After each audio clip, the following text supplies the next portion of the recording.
We're dealing with the biggest story of the millennium. Visits to planet Earth by alien spacecraft, successful cover-up of the best data, bodies and wreckage, for 58 years. The bottom line is I don't believe the claim of the Air Force that all sightings can be explained. This is the biggest secret in the history of the human race, and particularly in the history of modern government. We are being engaged as a planet and as a species by other beings. The Canadian government is how I actually proved that the U.S. government was covering up their collection of UFO sightings and records. America and Britain have made it very clear to a lot of countries who have the same sort of sightings and the same resources that this is something that they better not let out, not until we say it's okay. If we would get off of this ego trip, this Western scientific ego trip, we would not become the virus of the universe that we are. Nobody really wants us out there. The dependence on oil could be ended overnight. We're being slowly conditioned to understand that there is life outside this planet and that we probably live in a universe and a galaxy teeming with life. I had my own UFO sighting and said, well, case closed. There's nothing like seeing one for yourself to end the debate. I'm absolutely sure that we are not alone in this universe. We invite you now to come with us upon a great and wondrous journey, an adventure perhaps into your very own past, present and future. See and hear the real stories, and most importantly, be introduced to the actual individuals who have volunteered to come forward to speak the truth.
Do flying saucers exist? Are extraterrestrials real? Is there a government cover-up? For nearly 60 years, denial has been the only official position of the governments of the world relative to UFOs, alien abductions, and extraterrestrial contactee reports. Endless debates have raged over the thousands of documented cases that have been brought forward without official recognition. Some have been monumental incidents involving hundreds or even thousands of people. Roswell, New Mexico, USA. July the 4th, 1947. A flying disc crashed. The debris and alien bodies were flown to Wright Field Air Force Base in Dayton, Ohio. Suffolk, England. Rendlesham Forest, December the 26th to 28th, 1980. A triangular-shaped object illuminated the entire forest with white light. The object had a pulsing red light on top and a bank of blue lights underneath. It left ground traces and radioactive anomalies. This was a multiple witness sighting by military personnel. Belgium. The Belgium Wave, October 1989 to 1990. Hundreds of reports of lighted objects frequently described as enormous and triangular in shape. Air Force F-16s chased many of these objects. The Belgian government cooperated with civilian UFO investigators. Arizona, USA. The Phoenix Lights, March the 13th, 1997. A huge V-shaped object hovered over Phoenix for 10 to 15 minutes, observed by tens of thousands of people. Mexico. The Mexico Flap. Hundreds of objects appearing alone and in clusters appear throughout Mexico, observed by tens of thousands of people.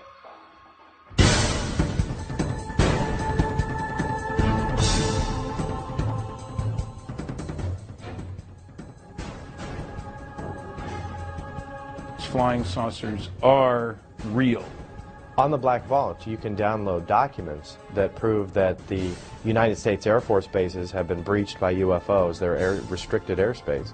that missile silos have mysteriously been shut down due to UFOs hovering over the base. I think you download that and you read it, you conclude, yeah, okay, UFOs pose a national security threat to the U.S. government. And in '52, I was an 8th grader and old enough to read for myself the big screen headlines that July about UFOs flying over the nation's capital and the Air Force planes not being able to catch them. They're there and they're paying attention. Incidents happened in the Soviet Union before it collapsed. Incidents happened all over the northern U.S., at ICBM bases, where they came down, hovered over the silos, played hell with the electronics. Pictures were taken. Hundreds of witnesses watched them. It's highly classified. You'll never hear that, except from whistleblowers and big mouths like me. Well, while I was attending Northrop Aeronautical Institute and working for Douglas Aircraft in El Segundo, California, I had heard about George Adamski, and one of the Sunday newspapers, he had his story and his pictures of contacts, plus pictures of his ships. Well, I had, by that time, seen so many during the day and the night that I felt I'd like to go up and meet this gentleman. On the weekend, he would entertain people who would come to see him, military people, engineers, scientists, people from all walks of life. He had taken some beautiful pictures of the scout craft as well as the carrier ships. I went up to see him. He had a 6-inch telescope that he used to take the pictures of the flying saucers. And in using that scope, when I finished, I was just about to take my eye off the eyepiece when there was a blue-white streak that went by, and I jerked my head up to see if I could see it, and I didn't. And I looked at his 15-inch telescope dome, which was a couple of 100 yards from his house. And there was a big flare-up blue-white light, and then it kind of closed back down. No noise. First I thought it was an explosion, but it was a little slower than that. And there was an elliptical flying saucer. It looked to me like it was hovering above the ground. So I heard it increase its frequency, and it got brighter and brighter, and it was really pretty hard to look at.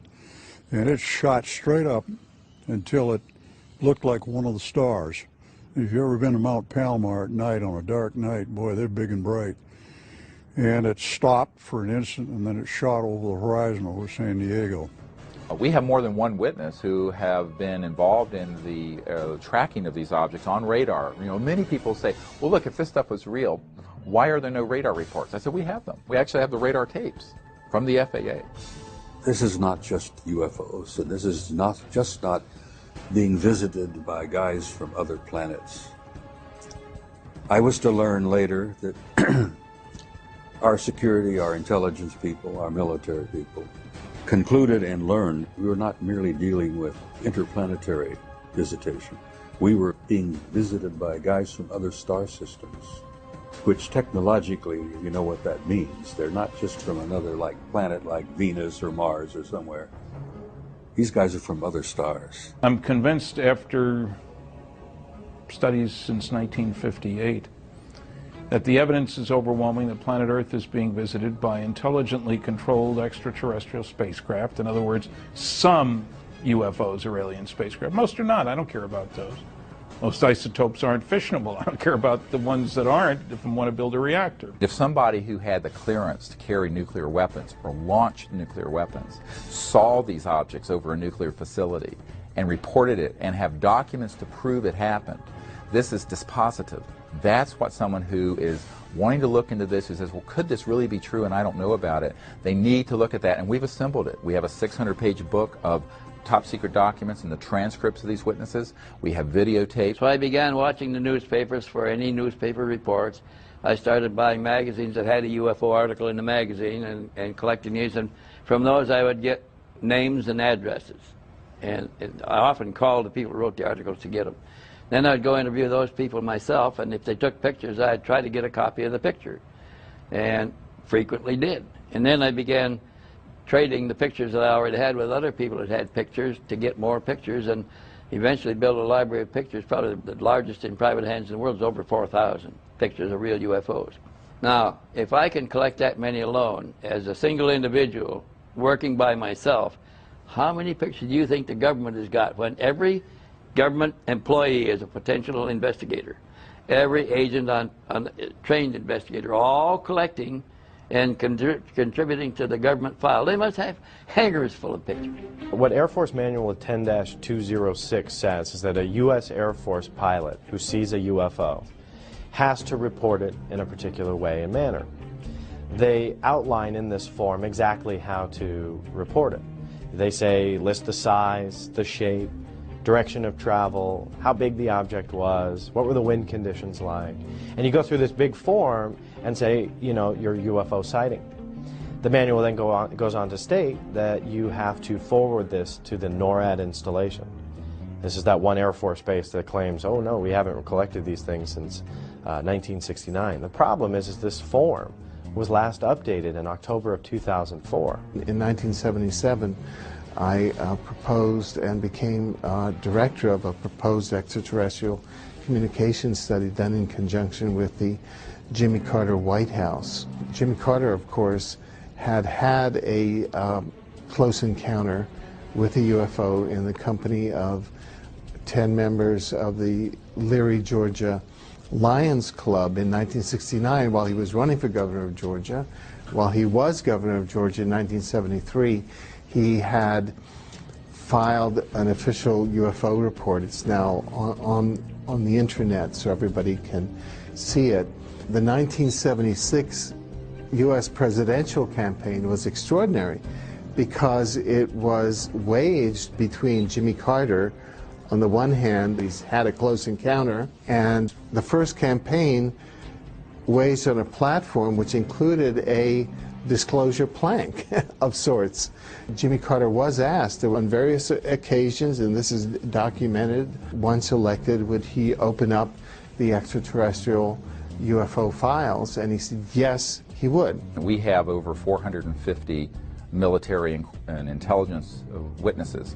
They range from generals and brigadier generals to air traffic controllers and strategic air command personnel in the Air Force to civilian people in the FAA, the Federal Aviation Administration, to astronauts and cosmonauts. And it's an enormous database of people who have up close and personally seen UFOs or worked in those projects in their capacity as a government or military person. Even with the massive amount of pressure governments can exert to maintain the ongoing cover-up, people continue to come forward and tell what they have personally experienced. Like that, 15 miles in a fraction of a second. I disengaged the autopilot to push the nose over because we were at a collision course, and when I did, I just saw it head on. It's 300 feet in diameter. We knew that. We had a knowing, like somebody was telling us, 300 feet in diameter. So at that time I heard a hell of a noise. And I said to Fred, what the hell was that?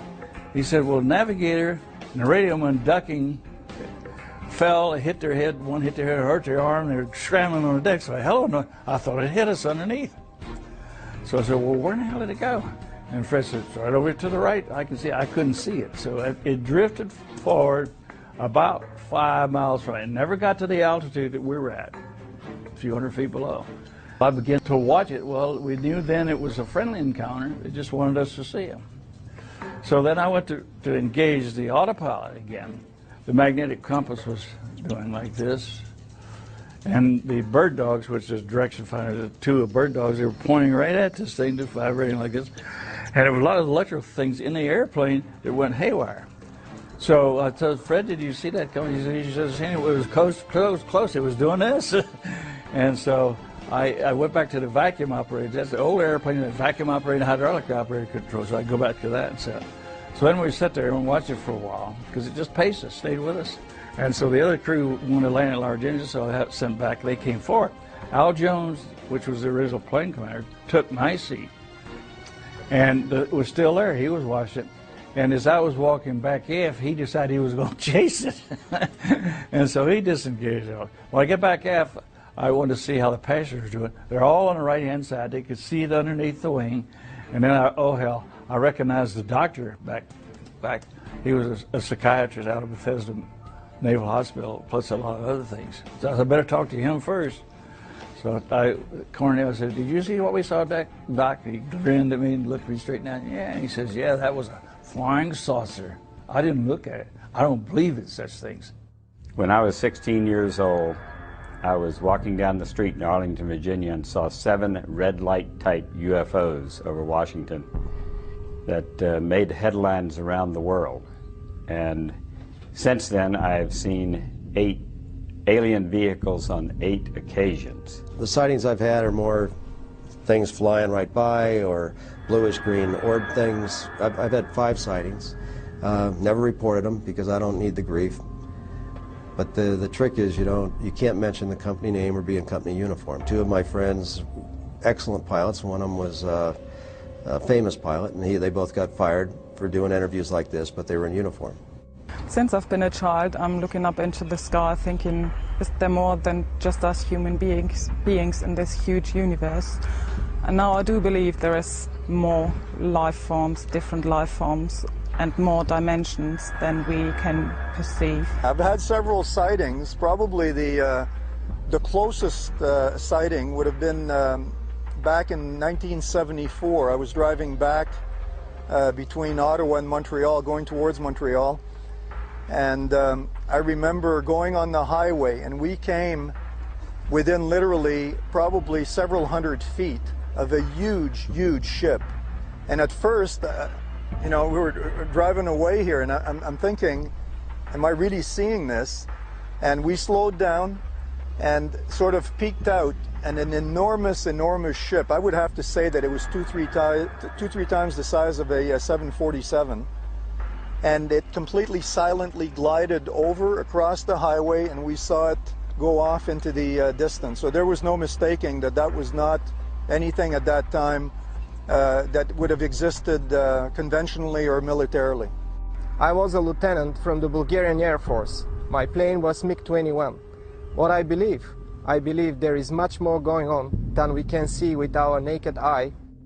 Being in the 3rd Battalion, 7th Marine Regiment, we were pretty active. We were on the East Coast in an area called the Punch Bowl, which is just down the road from Heartbreak Ridge. We had a lull in the fighting, so we just sat around and played poker. And somebody looked up and said, "What the heck is that?" We all looked up, and there was, it looked for all the world like a chrome hubcap setting up above us. And if you looked at it, it kind of had a watery, shimmery look and a little bit bluish white periphery. And from time to time it would appear to be elliptical and sometimes circular. So imagine it was rocking a little bit. And it's just a hint of a dome sometimes on it. But we watched it, and our colonel came out and took a look at it. He made a phone call. Pretty soon, 4 F-86D model Sabre jets came out, and they tried to get to the object. And it appeared that they hit some barrier that you couldn't see, because they would stall out and do a 1.5 turn spin and then pull out at the bottom. Flying saucer finally decided to leave and got very, very bright. And it was pretty difficult to look directly at it. But it rose straight up and it went through the overcast. Now, when it went through the overcast, there were 3 black rings that radiated from the flange of the craft and went from the flange of the craft all the way over the horizon with no sound at all. And what it looked like was somebody dropping a pebble in a glassy pool of water, and the rings were spreading out. In January of 05, 5:24 in the evening, I was driving south on Interstate 25, south of Denver, and I see this black object coming up the road, above the road, in the sky. And I thought, that's curious, what is that? As I get close, as we close, I see that it is a solid object. I thought it might have been Canadian geese for a start. I thought it might have been a piece of plastic blown up in the breeze like a kite. But I could see it was a solid object. It was not affected by a breeze in any way. It was flying on a straight course. It looked black. It may have been some color, but because it was silhouetted against the sky, it looked very dark. It looked like a plank. It looked like a board, an oblong shape. It was bizarre. It had a couple of little bumps on the leading edge on one end. I thought, well, if it's just junk, that would be random, perhaps. It certainly wouldn't be symmetrical. And I looked out the other side, and sure enough, it had the identical bumps on the other side of the leading edge. So it was an anomalous object. Could I identify it? Heck no. I couldn't relate to it. It had no sweep back, no anhedral, no dihedral, didn't have any external power plants, no wings or no tail empennage, flight control surfaces or probes. A search of the term Fastwalkers on the internet immediately reveals references that Fastwalker is a code name used by various government agencies to refer to UFOs, or, as they are sometimes called, non-referenced targets. Okay, this holding pretty well. Craft that I recorded that did the 180-degree turn down on this portion of the screen, they're called Fastwalkers because of their speed. The whole episode took about a half a second to perform or less. They're talking milliseconds. And that kind of lets you know that it's not an Earth satellite that we're looking at because it's moving so fast. Plus the fact our satellites don't change direction 180 degrees without changing speed or 90 degrees. And I have seen many of the shadows go up and do a 90 degree right across the screen. And sometimes you'll see 3 or 4 objects in formation. It looks like formation flying, and one will branch off to the left and one will go to the right. Somebody coined the phrase fast walker, and it's appropriate. The fast walkers are these very rapid moving electrogravitic and anti-gravity discs and craft of various shapes. The National Security Agency actually for a long time had called these ETVs, extraterrestrial vehicles. And from the military who have tracked these objects, and they've been called fast walkers because, as opposed to slow walkers, which are satellites, because they move at enormous speeds. For example, they've been tracked at going tens of thousands of miles per hour in the atmosphere and make a right-hand turn without decelerating. Well, you can't do that with a conventional system. You have to correct for gravity and mass inertia. That's what these things are doing. So these have been tracked on dedicated and classified radar systems. Occasionally, people who are on an ordinary system will pick them up. Today, the internet is literally alive with websites that are filled with detailed reports, many of which include convincing videos and pictures of unknown crafts and alien-like creatures. I live in Phoenix, Arizona. I am a sky watcher, UFO hunter. I have a website called seeingufos.com. I had an interest in UFOs my whole life, but officially got started on April 15th of 2004 when I walked my dog in the middle of the night, looked up in the sky and saw some strange lights. I've got over 200 UFO video clips on my website. I'm more interested in the day footage. Now, the day footage is completely different because that's harder to dismiss, you know, so I would have to say every other month it seems like I'm catching something. And I go out every day, pretty much 6 days a week, a couple hours a day. You know, you add all those hours up and that's a lot of time just to catch one thing for 20 seconds. But that's more than most people see in a lifetime, so I think that's better than nothing. Well, I'm involved in the political resolution of the what we now call, I prefer to call the truth embargo that the government imposed on the facts regarding an extraterrestrial presence.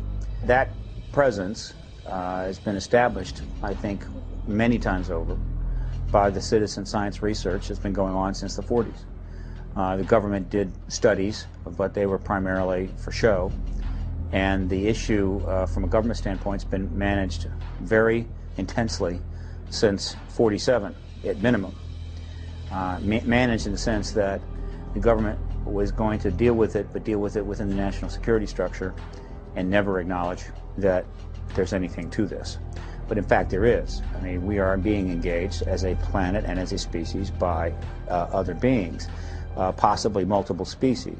This has just been proven beyond any doubt at all. Anyone who reads the research who isn't compromised by being either an idiot or in the employ of the government management of the issue can only arrive at one conclusion. The evidence is overwhelming. Videotape, daylight discs, nighttime discs, photographs, direct pilot sightings by the thousands, millions of sightings around the world, direct testimony from direct government involvement, and of course you've got an entire contactee body of evidence that's now in the tens of thousands of reports. Now, like never before, astounding events are transcending national and geographical boundaries, currently happening in Brazil and Mexico. Unprecedented UFO sightings are sweeping the entire area of South and Central America. Does the key to understanding UFOs and aliens and their relationship with each of us lay in being able to simply perceive what is in a higher spectrum, like seeing the infrared range or other dimensional frequencies?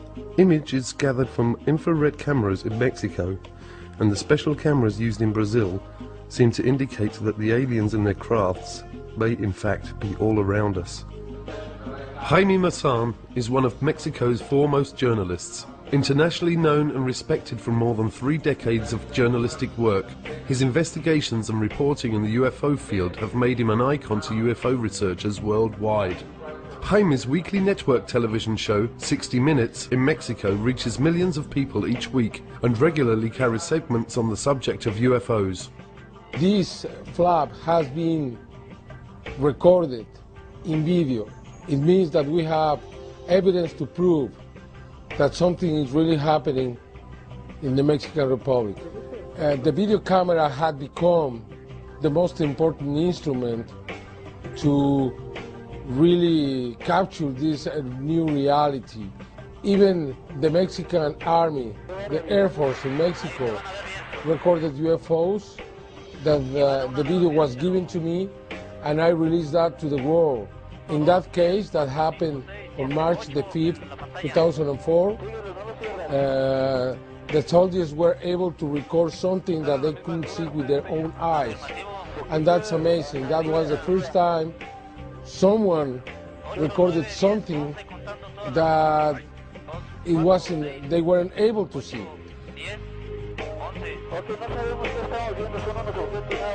With Jaime Maussan aboard a plane coming from San Antonio to Mexico City, flying over a place called San Luis Potosí to film a UFO, following the plane. It was detected by the radars, and I have everything on film. So for us it's normal.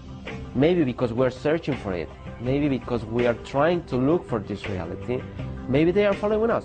I don't know, but it happened to me that at least 50 times, maybe more. There are objects that we cannot see with our own eyes, but they are there, they are watching us. In the last months in Mexico, after thousands of videos, we have been registering some of the most spectacular videos. You can see hundreds and hundreds of objects making formations and flying together, exactly the same thing that you can see in the military video. These formations moving at the same speed, in the same direction, at the same altitude.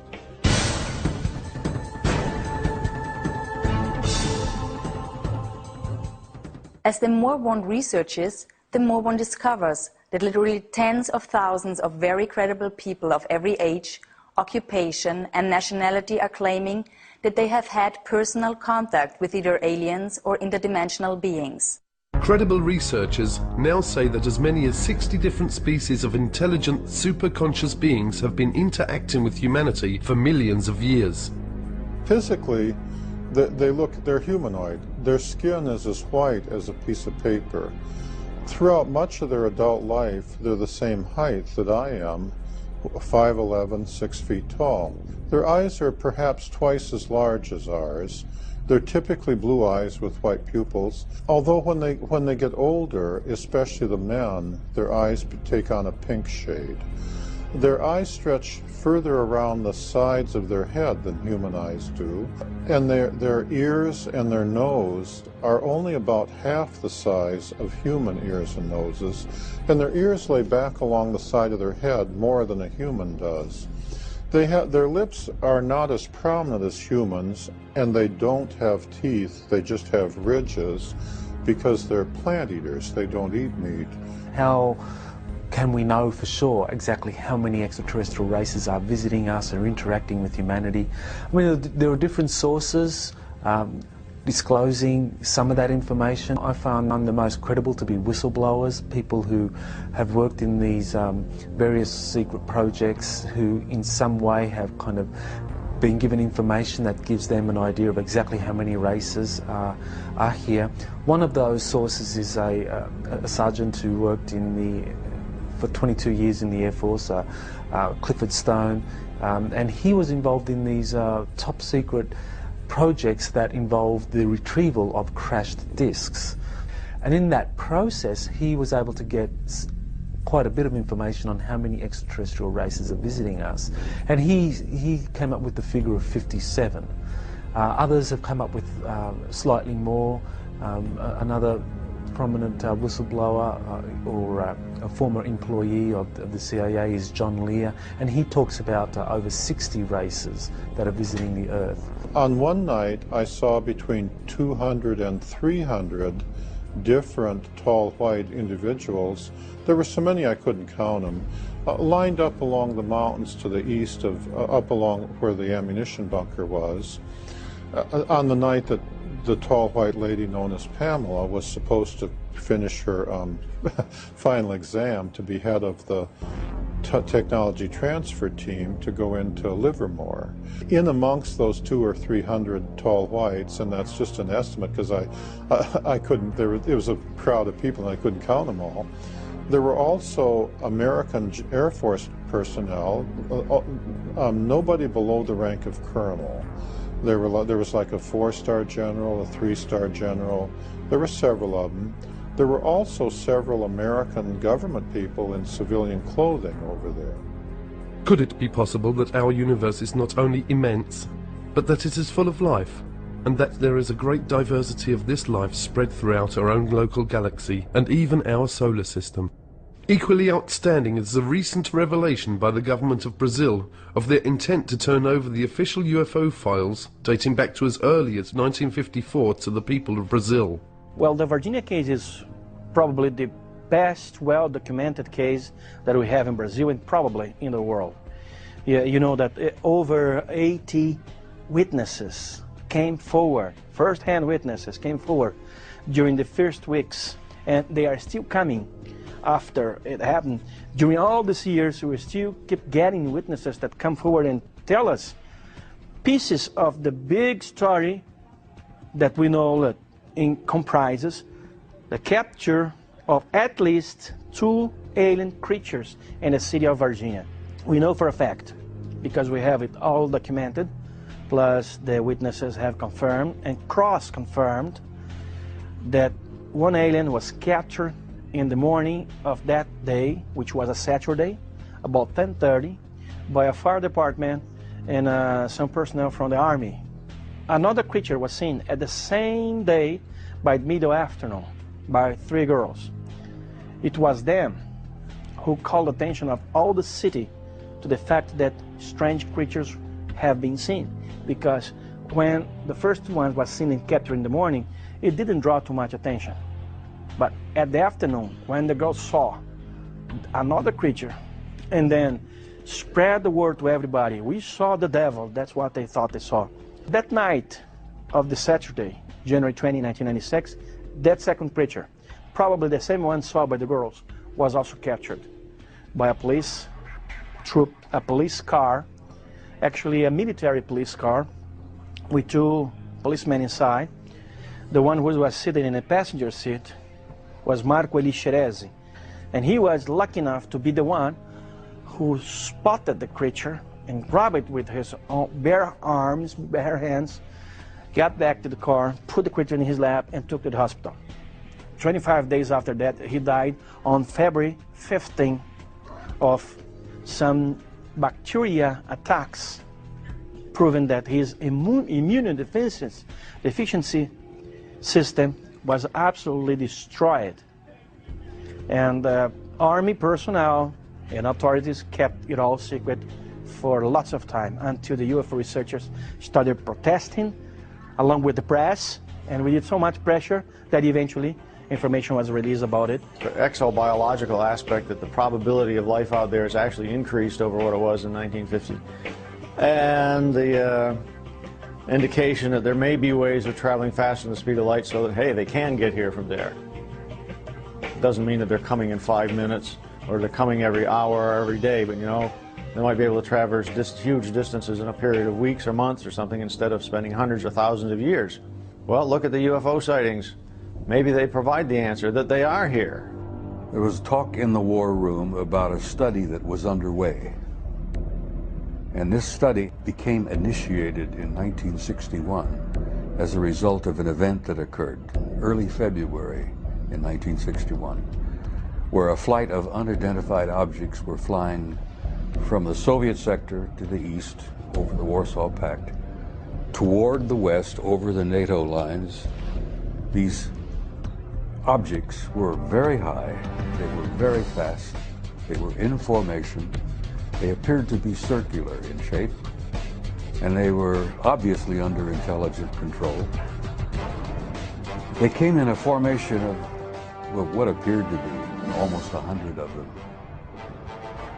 And they flew in formation at a high rate of speed from the east over NATO, over the Channel, southern coast of England, where they turned, flew north, and disappeared from NATO radar over the Norwegian Sea. We found out that the Soviets had gone on alert, the Warsaw Pact had gone on alert because they picked them up. All of our Air Force and radar sensory devices picked them up. NATO thought those objects belonged to the Russians. We found later that the Russians thought they belonged to us. Both forces were to find out later that they didn't belong to any of us, that they belonged to somebody else. And of course the big question is, who the hell do they belong to? Who are they? What are they? Where are they from? They demonstrated incredibly high technology. There were not jets. There were no contrails. They were circular. They were metallic. They were in formation. They moved, obviously, under intelligent control. NATO SHAPE, Supreme Headquarters Allied Powers, initiated a study in 1961, which was underway when I arrived in '63, to determine what the hell these things were. Some experts now claim that societies exist in our universe at every conceivable level of social and spiritual development. Societies and civilizations that express themselves in countless manners of physical forms and spiritual ways. Have great wars and conflicts occurred within our own solar system? Does our true planetary past include rebellions and disputes that have raged throughout our heavens? In our distant past, have massive spacecrafts rained destruction down from the heavens, ravishing continents and destroying advanced civilizations? Genesis 6:1. When men began to increase in number on the earth, and daughters were born to them, the sons of God saw that the daughters of men were beautiful, and they married any of them they chose. The historical record is plain. This has been a phenomenon that's been around since our recorded history. The Vedas, the Hindu Vedas, which are among the oldest writings in the world, talk about the flying Brahmas and how that they were used to launch weapons and blow up cities and all this stuff. You know, again, we've got Ezekiel, and it just goes all the way back. So they've been here all along. If their game plan was like an Independence Day type invasion where they're going to blow up everything and eat everybody or whatever, it would have happened long before now. My main question was, is God out there too? If God's on this planet, is he out there too? And those questions were answered by reading the Bible. And that really set me on this journey to understanding the abduction phenomenon. What is the reasoning for this?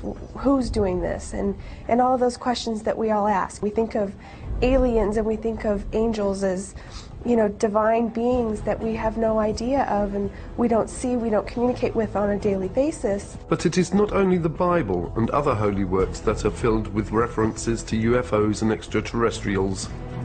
Drawings, paintings, stone carvings, and even coins reflect strange humanoid-like creatures and their flying crafts. Serious researchers now say that the real question is not whether there are abductions occurring, but are the abductions to help or to harm us? And the Greys were authorized to, sort of like a Noah's Ark, to develop a full genetic and DNA bank of all flora and fauna on this planet so as to replant it centuries down the road after the catastrophe. Can you imagine any president, whether it be Bush or Clinton or whatever, standing before the public and saying, yes, I am aware that we have this joint program with some aliens to upgrade our biological computers, to build better bodies to house our souls in future incarnations. They can't talk about things like that. He wouldn't be able to do the job we hired him to do.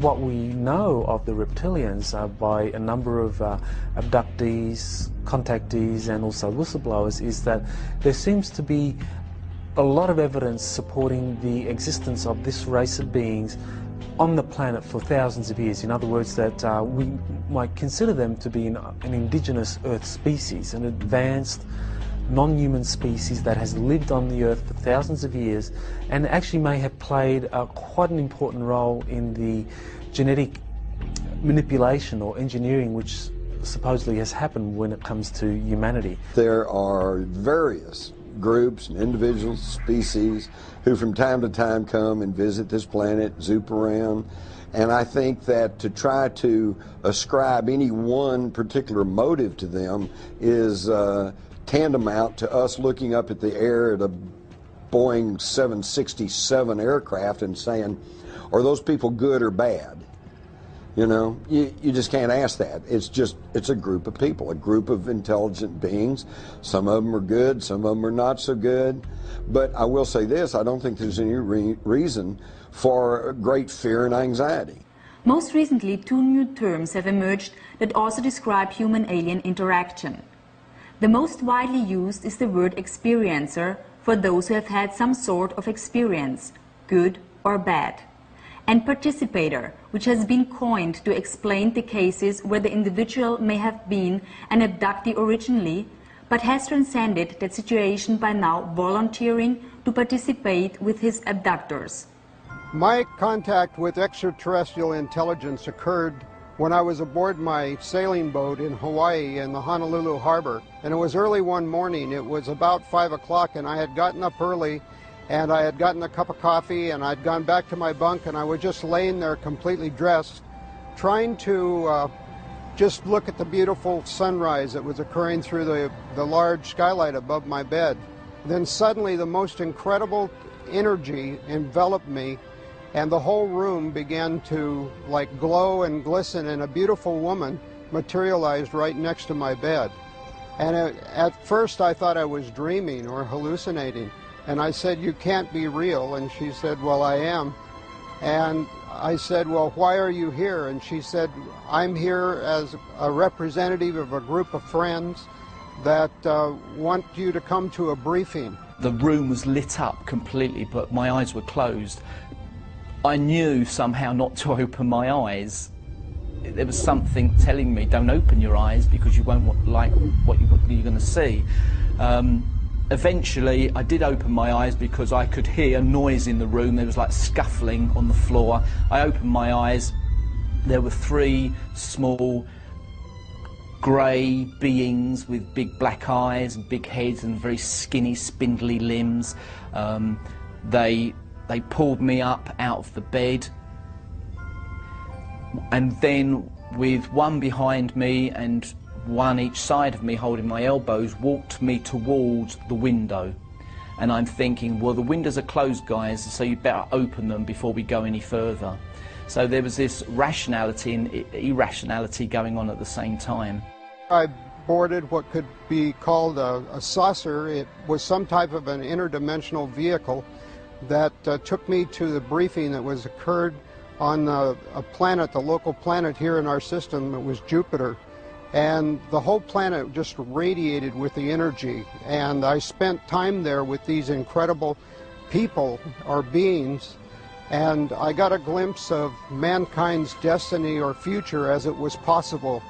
And as we approached the window, I closed my eyes, and as I did, I felt this stickiness. It was a stickiness and a feeling of something being pulled very slowly across my face. It wasn't painful, it was just very, very weird. I opened my eyes because I felt cold, I felt wind on my face, and I was aware that I was now floating outside of the window, 3 stories up, looking down at the car park with a very bright light above my head. I couldn't really see what was above my head. I was just aware of this very bright light. One little grey on each elbow. I was aware of them, and we floated up into the craft. And people have said, well, then you were abducted. And I said, no, I went very willingly. And they've also asked, how can you tell if you were to meet an extraterrestrial? And I would have to say the energy field, because when they're in your presence, they absolutely resonate at a frequency that's so much higher. And it can only be described as, dealing with them could be described as ecstasy. I had been taken in the middle of the night while I was asleep, and I was asleep through the whole thing until all of a sudden I felt some pressure going up my nose. And it startled me so much that I opened my eyes. And when I opened my eyes, I saw this large-headed being with gray skin, large black eyes, and small other features that was looking down at me. And he had long fingers that he was using to hold this instrument that he was using to shove up my nose. I feel knowledge is power. And someday, maybe next week, maybe tomorrow, maybe 5 years from now, we're going to get all of the proof we need that somebody exists. Hey, an ET might show up and I might actually get an interview. The point is that the more we know about this subject, then less legend can take over. If you see a craft hanging near you, don't get out of the car, don't stop the car, don't see what's happening. If you see one coming towards you, you don't have to be an abductee if you don't want to be. They go away, evidently. We have tens and tens of people telling us, said, I don't want to do that anymore, and they let them go. What we call abductions, or certain categories of abductions, took place as a result of an authorized genetic upgrade of the human race, trying to get us out of our warlike ways and ecologically ecocidal ways. The indigenous reptilians seem to have a very strong interest in the biosphere of Earth being stable, that it's not jeopardized unduly, and some who have kind of analyzed what the reptilians have been doing or had some kind of interaction believe that this is because the reptilians view humanity as a resource, and they don't want that resource to damage itself or damage the biosphere. They had about 18 scientists that all had been working on the project, various stages of the project, gathered around a big oval table in the Los Alamos headquarters with Edward Teller, the head of the Atomic Energy Commission, sitting at the head of the table. One of the aliens on the opposite side of the table from my engineering friend put in a white shirt and slacks so he would look less alien, but he still had his alien bigger head, bigger eyes, black eyes. And he was sitting in the conference, and the only people that he could understand everybody else because he was telepathic. And the only way he could communicate, though, was the science that he had developed with my engineer friend to answer the question. But here's a man, an alien from another planet, sitting in a conference in 1968 in Los Alamos headquarters on the progress of learning how to bridge the gap between the alien technology and ours. They were going to suggest to the American generals additional technology exchange projects. And I think they were using me as the test guinea pig to take me on board the scout craft, and then they could test my reaction to what I was impressed with and what I wasn't with. My life changed, and I was never ever quite the same. So the study itself was not as complete as it could have been. They concluded what they wanted to conclude. One, there was not a threat involved. Two, they weren't the Soviets. Three, the evidence was overwhelming. They were extraterrestrial. Four, there were 4 groups involved. 4 different groups. And they were all humanoid, but they were not human. Only one of the 4 was what we considered to be human. One group out of the 4 looked so much like us. I mean, almost identical to us. They could have put on these guys could have put on a suit and tie. And for the females, because we encountered some of them as well, they got to put on a dress, suit and tie, coat, jacket, sit down with you, next to you in a restaurant, sit next to you in a theater. You'd never know. Sono persone come noi, che hanno un corpo come noi. That have a body like ours. In questi UFO, And these extraterrestrial che io prendo poi quando parlo, vehicles, lo prendo in senso largo, cioè anche delle persone che o sono dentro he says, I'm using this in a l'apparecchio large sense. Or the people are inside the craft.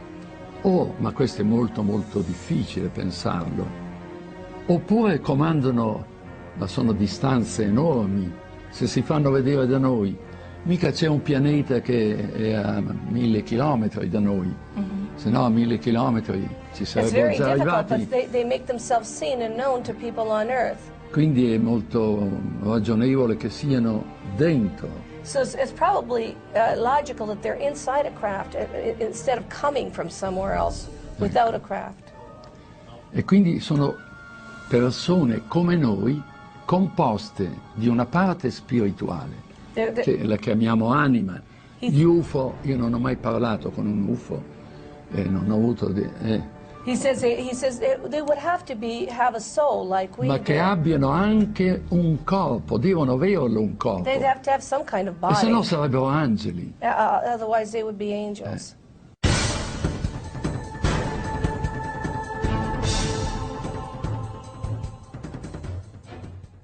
How can countries, one of which actually borders with the United States, be having UFO visitations by the hundreds when other major nations of our world insist that they are not? And even more importantly, how can these countries' governmental policies, both official and otherwise, be that they never have had UFO or alien contact? The only logical explanation is in fact that governments are willing to lie. For the past 9 years, I've been researching into the United States government files on what they have on the UFO phenomenon and all sorts of different conspiracies. And I've reached 183,000 pages of government documents on the internet. There is a political block, what I call a truth embargo, instituted by the government, that they are not ready to formally acknowledge this, quote, presence. Anything that involved absolute proof, like hardware and bodies, was siphoned off completely into another track. They just can't allow information to come out overnight so people would be perturbed and actually demand that something be done about it. They stonewall it, deny it, lie about it for, 30, 40 years, and then finally just announce it as if it's fact, and everybody goes, yeah, okay. It's clear we're dealing with a cosmic Watergate, meaning some few people within major governments have known since at least July 1947, when 2 crashed flying saucers and several alien bodies were recovered in New Mexico, that indeed some UFOs are alien spacecraft. The government set up Project Blue Book, the Air Force did, in order to investigate this subject on a, you might say, a low level. Researchers, mostly regular citizens, have proven without a doubt there's an extraterrestrial presence. We're being engaged. The evidence is overwhelming. And in some cases you can actually point to where the Air Force explanation completely contradicts what's inside the sighting report itself. The word UFO is actually a disinformation term that was invented after they knew that they weren't unidentified and they knew they didn't fly. So it's sort of a mind play.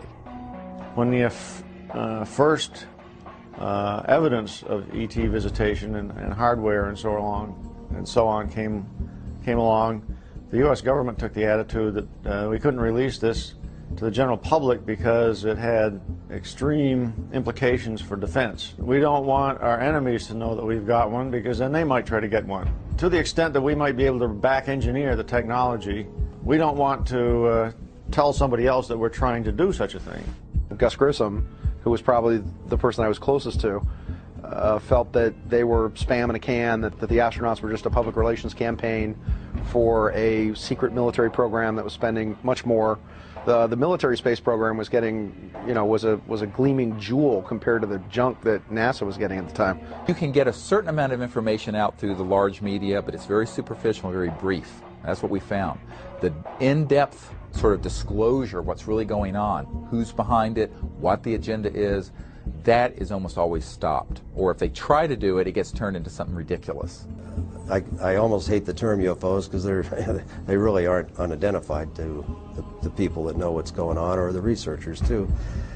But it's what a lot of people that have the answers felt it was safe to come out of the water, so they're putting out their information on the internet, disguised or whatever. But so these other agents, per se, they're scanning all the time to counteract what's being said by other people from Intel that think it was safe to, okay, we can put this out, or they feel like it's the right thing to do now. Enough is enough, mankind has a right to know type thing. When I worked for Douglas, I was assigned to the Douglas Skyrocket. They wanted me to wire up a camera out on the wingtip that looked through a quartz window back at the canopy so that they could monitor the pilot to see what he was doing. While I went through the hangar, which was secured, there were two gentlemen in there. They introduced themselves. One was Naval Intelligence, the other one was CIA. And I started working, doing my job, wiring up the camera, while they sat around and talked, and it became very apparent to me that they were there for that purpose, to talk. They knew about all my flying saucer experiences, all the way from Korea. They told me intelligence, CIA intelligence group, had 3 intelligence digests, flying saucer photographs, witness documentation from all over the world. And they said that I should probably try to get those 3 copies, and that's when I wrote Admiral Freeman. And wasn't able to get the documents, incidentally.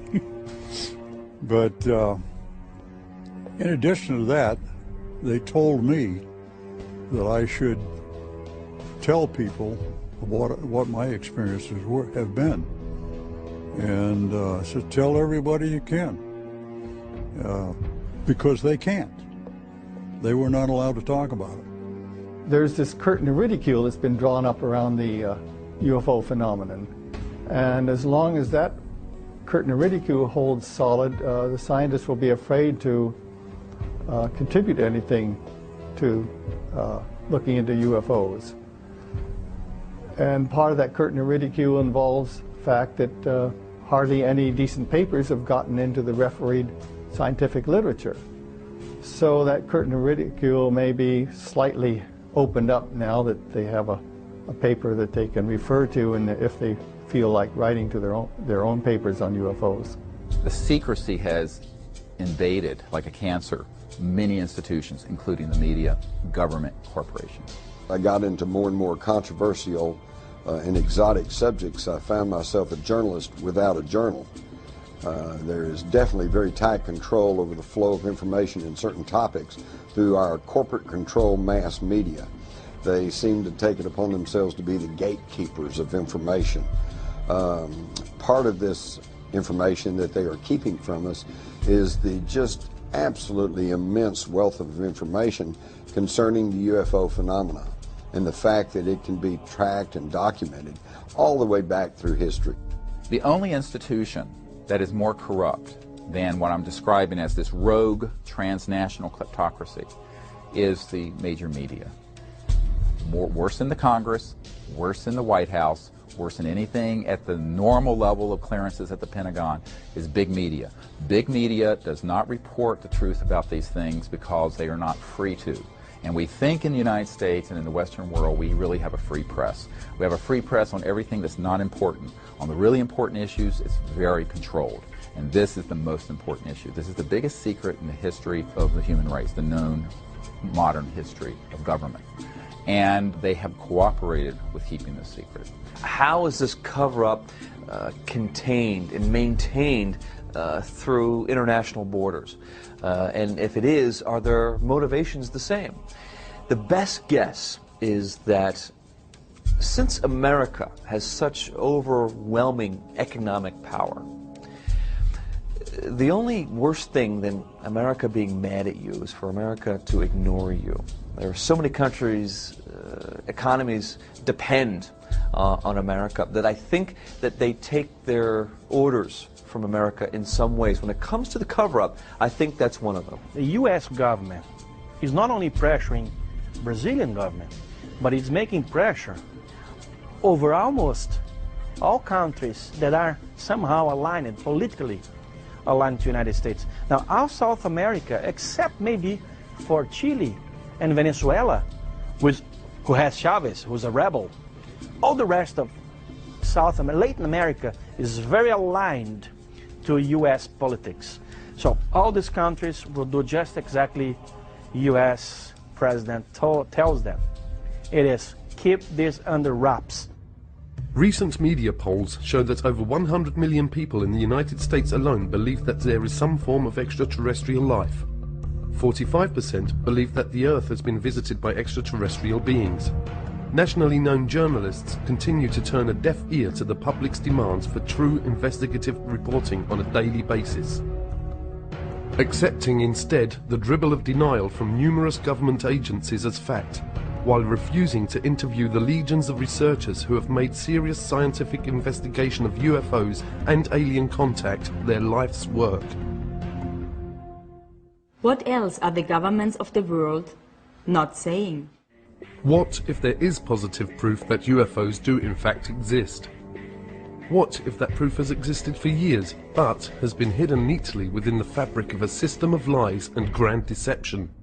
We need to be very concerned about the way in which this whole area has been managed by the national security agencies responsible. By maintaining secrecy, keeping people in the dark, it means that we really don't know whether this secrecy and withholding the information, withholding the technologies from the general public arena is really for the best interest of all of us. The problem has been since the early 50s, and I have the government documents. The United States government has instituted a policy of denial and control over the information.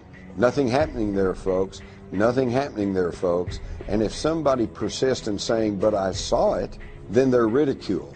You've got a screw loose. Something's not right with them. This is absolutely just unconscionable in a country that pays lip service to freedom and individual liberty, because there have been so many people whose lives have been wrecked, whose families have been wrecked because of this policy of denial and ridicule over a phenomena that has happened worldwide for centuries. Disclosure has a very defined definition. It means the formal acknowledgement by the governments of the world of the extraterrestrial presence. As fellow inhabitants of planet Earth, we live in a rapidly changing world. The advent of modern communication networks and the internet has made maintaining the UFO cover-up a difficult and demanding undertaking. Brian Vike of HBCC UFO is the #1 UFO website to send information to. Him and Rents and UFO Casebook are the 3 places that I always send my footage to, because they will only put verified sightings on their site. They just won't put junk up there. And I know they get over 3, 4, up to 10 million hits a month. For over half a century, the United States, Great Britain, and a host of aligned countries have been able to maintain a vast web of secrecy over what is actually happening worldwide relative to aliens, or what are generally known as EBEs, extraterrestrial biological entities.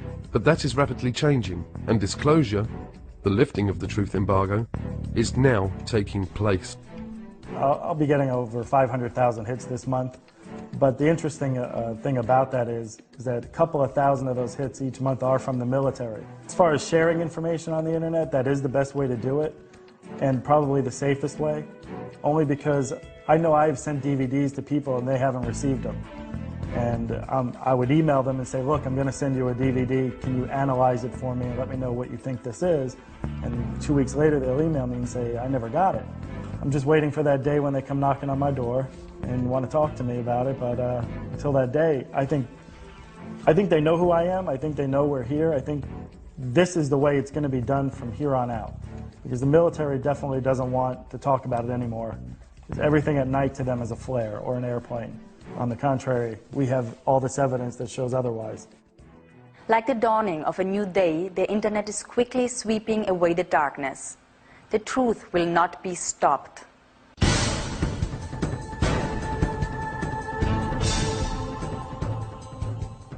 We're in this strange reality, which we're caught between two worlds, between two paradigms. And the bridge between, or the door between these two paradigms is what is now called the disclosure event. Recently in Washington, D.C., a press conference was held in conjunction with an international event, the X Conference, where a panel of eminent scientists and researchers broke the silence and spoke out and called for a full international disclosure and an end to the truth embargo relative to UFOs and extraterrestrials. If I was an in-the-know person, high up in government or finance, and I knew about the extraterrestrial issue, and I knew about sequestered technology, and I knew what it could do when it was released, my position would be this: let's keep that technology under wraps as long as possible, while we sell as much of the rest of the oil as we can for as much as possible. And then we'll take that money, and we'll use that to own the extraterrestrial technology, right? The point is, there's always people in the know and out of the know. Sometimes it's about stuff, and you're in or you're out. But there are some things you can't have the in the know and out of the know. Basically, what we're calling on today is for the government of the United States to take the issue of extraterrestrial life, where it has been stuck in conflict and for the last 60 years, and take it out of the military intelligence agencies and put it into the Department of Education and the scientific departments where it belongs. Take it out of the threat scenario agencies where it is funded as a potential threat, and put it into the opportunity agencies where it is funded as a matter of education and advancement of knowledge for mutual benefit. There is an overwhelming mass of proven, real government documents that have been released largely through the Freedom of Information Act that show decades of, for example, airspace violations, very sensitive places by objects doing what appear to be the impossible. We have these documents from the 1940s, we have them from the 1950s, we have them from the 1960s, 70s, 80s, and beyond. So these airspace violations continue. They are provocative, they are at times seemingly confrontational. You have pilots who have been charged with going up to get these things, and they have described them at times saying, yes, it appears to be a metallic disc-shaped, there it goes. I began on this topic by trying to do reverse engineering on gravity control devices in 1968, but now I'm officially looking at leaked question documents. And some of the documents tell an amazing story. One of the leaked documents started with FDR, and FDR had set up, through Vannevar Bush, a committee called the Non-Terrestrial Science and Engineering Committee. These